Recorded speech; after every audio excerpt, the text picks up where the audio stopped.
In March of 1861, a man took the oath of office, knowing 7 states had already left the country he was about to lead. His own cabinet was full of men who thought they should have his job. His life had already been threatened before he set foot in Washington. And within 6 weeks, the nation would be at war with itself. He had no military experience, no executive experience. A single term in Congress, 2 decades earlier.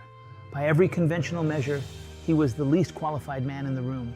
He is, by most historical accounts, the greatest leader this country has ever produced. Welcome to Leaders from the Grave. I'm Jeffrey Weiss, your leadership coach, and today we sit down with the 16th President of the United States, Abraham Lincoln. Mr. President, thank you for joining us. I want to start where most leaders would freeze. You walk into the presidency with the country already breaking apart. How does a person function, let alone lead, in that moment? Jeffrey, courage is not the absence of fear. It is action taken in spite of it. I will confess to you plainly, I did not sleep well those first weeks. I received letters daily describing precisely how I would be killed and by whom and in what manner. A man cannot read such things and call himself unafraid, but I had learned something on the Illinois circuit, riding from courthouse to courthouse as a young lawyer. A jury does not need you to be fearless. It needs you to be steady. There is a difference. Fearlessness is a feeling. Steadiness is a choice you renew every single morning. That distinction matters more than people realize. I spent 25 years building and running a broadcast company, and I can tell you the room does not care whether you feel confident. The client is watching you. If the feed drops 30 seconds before air or a drive fails, everyone in that room takes their emotional cue from you. Steadiness isn't a personality trait, it's a decision you make on purpose over and over. Precisely so. And here is what I learned. Your steadiness is not for your own comfort. It is a gift you give to everyone depending on you. When I addressed the nation, I was not merely reporting facts. I was lending my composure to a frightened public. People forgive a leader who tells them a hard truth simply. They do not forgive a leader who dresses up uncertainty as confidence and is later found to have been guessing. Let's talk about your cabinet, because this is the part of your story I bring up with clients constantly. You appointed William Seward, Edwin Stanton, Salmon Chase, men who had run against you, men who openly considered you unfit for the office. Most leaders I coach would never willingly put their harshest critics in the room with real power. Why did you? Because the country's problems were larger than my ego could afford to protect. Seward believed until his dying breath that he, not I, should have been president. Stanton had called me, and I will use his words exactly, a low, cunning clown. I appointed him Secretary of War regardless, because he was the most capable man in the country for that post, and I needed the most capable man, not the most agreeable one. That's a hard thing to actually do, though. Knowing it intellectually and doing it are 2 different disciplines. They are. I will tell you the private discipline behind it. I made a rule for myself. I judged a man's fitness for the work, and I judged his conduct toward me as an entirely separate matter. The moment you allow a man's opinion of you to determine his value to your enterprise, you have stopped leading the mission and started defending your own vanity. And a nation split in 2 has no patience for a leader's vanity. In post-production, I watched managers make this mistake constantly, promoting the editor who agreed with them over the one who challenged their cut because disagreement felt like disrespect. But the ones who built the strongest facilities were the ones who could sit across from a colorist who thought their notes were wrong, hear the pushback, and still make the best decision for the project. Then you understand it already. A cabinet of men who only tell you what you wish to hear is not a cabinet. It is an audience. I did not need an audience. I needed men who would tell me the truth even when it cost them my favor, because the Union could not survive on flattery.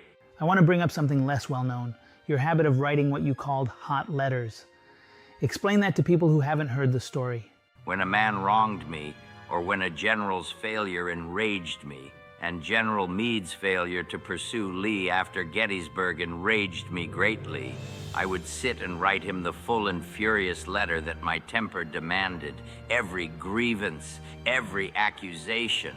I held nothing back on the page, and then I would fold the letter, place it in a drawer, and never send it.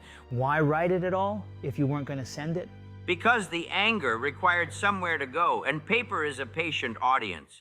By the time I had finished writing everything my temper wished to say, the temper itself had largely spent its force in the writing. What remained the next morning was almost always a smaller, more useful problem than the one that had enraged me the night before. Had I sent that letter to Meade in the heat of the moment, I would have wounded a general I still needed over a mistake already made and unable to be undone. I want you all to sit with that because I've made this exact mistake. Firing off the email at 11 at night after a client blew up a deadline or after a vendor missed a delivery that put my whole team's weekend at risk. The letter always feels necessary in the moment. It almost never is. Lincoln's Drawer is the best piece of leadership technology in this entire episode, and it costs nothing. Write the furious version. Don't send it. Sleep. Read it again in daylight. And should the anger still feel justified in the morning, you may write it again with a clearer head, but you will rarely need to. You were famous for stopping tense cabinet meetings to tell a folksy story that seemed to have nothing to do with the crisis at hand. Some of your own advisors found it maddening. What were you actually doing? I was buying the room something it desperately needed and did not know how to ask for. A moment to breathe before a hard decision. A story that made men laugh, even briefly, lowered the temperature enough that we could return to the problem with clearer minds rather than raw nerves. I did not tell stories to avoid difficult matters. I told them so that we could face those difficult matters without our judgment being poisoned by exhaustion and fear. There is also this: a story carries a truth further than a directive does. If I tell a general, "Be cautious of overconfidence," he nods and forgets it by supper. If I tell him about the farmer who was so certain of good weather that he left his hay uncovered through a clear evening and lost the whole crop to a storm that came from nowhere by morning, he remembers that story for years, and my point travels inside it. That's exactly how I run debriefs after a difficult shoot or a broadcast that had problems. If I just say, "Check your redundancy plans," it goes in one ear and out the other. But if I tell the story about the time a single point of failure drive took down an entire NFL delivery with 4 minutes to air and what it cost us to recover, that story does the teaching for me. People don't remember your bullet points. They remember your stories, and the lesson rides along for free. Then use that gift generously, Jeffrey. A leader who can only speak in directives commands obedience. A leader who can tell a story earns understanding. Only one of those survives the leader's absence from the room.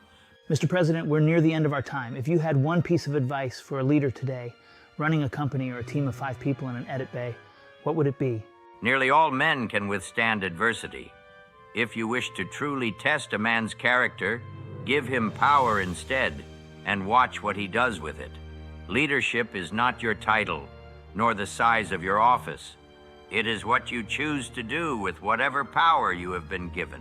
Every decision either builds trust or spends it, and trust, once spent, is the hardest currency on earth to earn back. Lead as though your character is always on display, because to the people depending on you, it always is.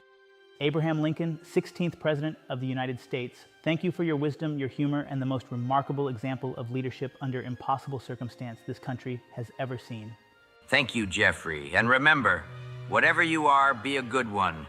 That's our deep dive for today. I'm Jeffrey Weiss, your leadership coach. If this conversation gave you something to think about, subscribe, and I'll see you in the next one.